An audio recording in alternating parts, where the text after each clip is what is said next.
Well, today there is new hope in the fight against Alzheimer's. The FDA has cleared the first blood test that can help diagnose the disease. It could give millions of people earlier access to treatments for slowing its progression. Maria Shriver has been on the front lines in the fight. She founded the Cleveland Clinic's Women's Alzheimer's Movement, and she has written a new memoir called I Am Maria. She is a very busy lady, but she has found time to join us today, and we are grateful. Hi, Maria. Thank you for your time. Hi, Pamela. How are you? Thank you. It's so great to see you. It really is. We've been trying to get you on the show, and I'm so glad we're having you on about this, Alzheimer's, because, you know, we have this new advancement I just talked about, obviously a big deal with this blood test, and you're there in Vegas to celebrate the progress made in women's brain health. My mom was a caregiver to my grandmother who battled Alzheimer's, so of course this cause is so important to me.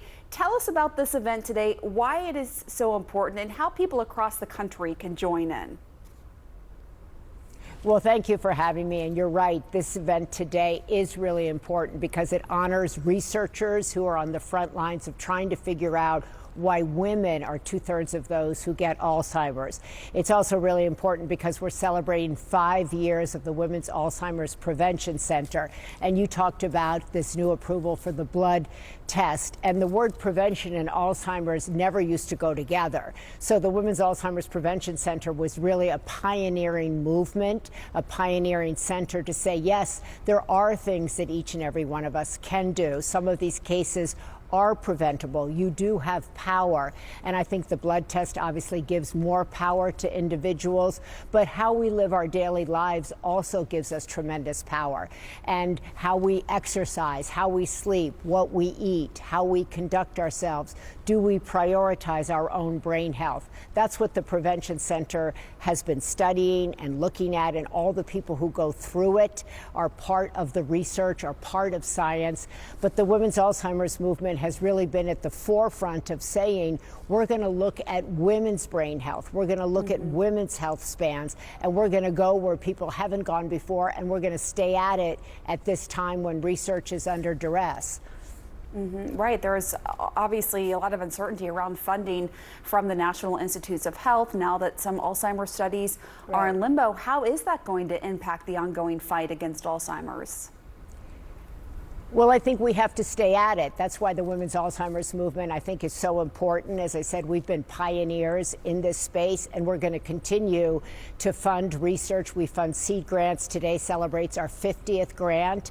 We know that Alzheimer's disproportionately impacts women, so we're going to stay at funding research into women's brain health. We're going to look for clues. Is it at perimenopause? Is it at menopause? What is going on in women's brains that people haven't discovered as of yet? So we're staying the course. I think it's a larger federal issue, and I think it's incredibly important. It's a bipartisan issue. Alzheimer's research has always been bipartisan, and it must continue to stay so. Women's health research is largely and grossly underfunded, and we as a nation need to focus on funding it, bringing it up to parity. We need to look at what is going on in women's health journeys, that we can find cures so that women can make informed decisions about their brain health, but about their overall health at every juncture. So that this issue is incredibly important to me, and I think it's incredibly important to every woman at every age.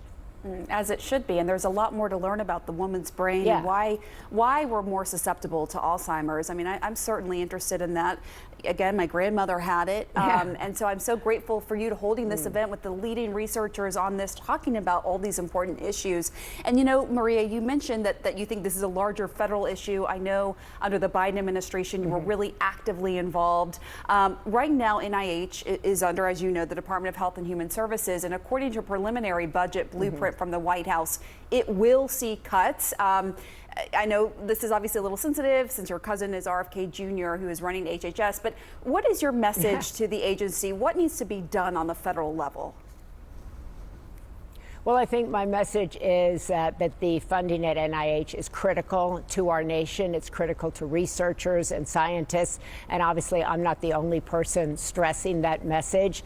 I'm staying very calm. I'm staying very focused. What we're doing here today is shining a light on researchers who are doing that kind of work. We're also shining a light on other researchers who we funded in the past and showing what they've been able to do and how important their research has been in this path to finding more answers. And I'm just going to stay focused. I've been focused on it all along, and I'll continue to be focused. I'll continue to fight for this issue. And I know that there are so many people of both political parties who share the same sentiment. Yesterday, I have to ask you about, former President Biden revealing he's been diagnosed with an aggressive form of prostate cancer. You served as an advisor to him and First Lady Jill Biden on women's health research. What is your reaction to this sad news? Well, obviously, my prayers. I just came from Rome for the inaugural Mass of Pope Leo, the first American Pope. And I think, my heart goes out to the Biden family at this moment. I don't know anything about it, so I can't really comment about it. But there are human beings at the center of it, so I send my love and support to them. They did a tremendous amount focusing the world's attention on women's health and research. Much of the work that came from the White House came out of this exact event 2 years ago. I went to the First Lady and told her that she had a great opportunity, and the administration had an opportunity to focus the nation's attention on women's health and research. And I'm just going to continue to focus my attention in that space and continue to try to galvanize researchers, advocate, activists, philanthropists, corporate sponsorship, because that's what we need in this space. I want to ask you about your book, I Am Maria. I'm reading it now, and it's so touching to me because you write about how you had to carve out your own identity, which resonated a lot with me, coming from a family where both of my parents were high profile and always being introduced as I'm the daughter of. I know you also experienced that, being the daughter of. And I've had to fight that and to carve out my own path. But you don't have to have high profile parents to sort of struggle with that challenge of who am I and how do I deal with this anxiety and uncertainty I'm feeling right now to define my own path. And your book tackles that, and you had a unique outlet through poetry. Tell us about that.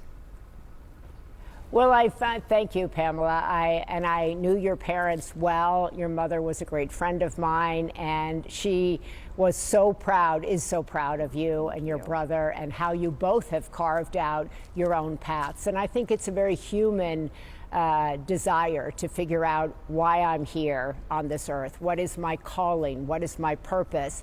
And in traveling around the country for the book, which has been so successful, people have come up to me of all ages and said, I'm struggling with these questions. I want to live a meaningful life.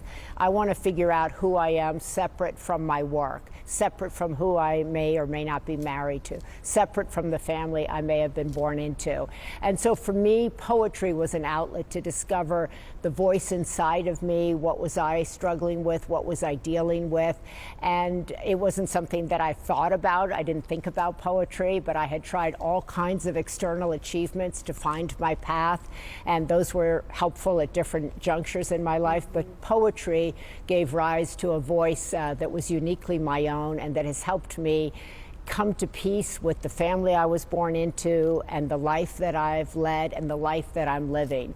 I'm deeply grateful for the parents that I had. They put me on this earth, and they told me and my brothers, find something that will make a difference in your life. And this work that I'm doing right now is my mission, is my passion: women's health, Alzheimer's research, finding an outlet for my voice. And so I'm deeply at peace with where I am today, and poetry helped me do that. This kind of work, having a mission, having a focus, which I believe we all have, has helped me tremendously. And that's why I always tell people, find your calling and find it in silence, to listen to your voice. That is just so profound. You are making such a positive difference in this world. And I know my parents would always tell me, Pam, don't just exist, do something, make an impact. I'm a very proud daughter as well. And you inspire me, Maria Shriver. Thank you so much. We'll be back. Thank you, Pamela. Thank you.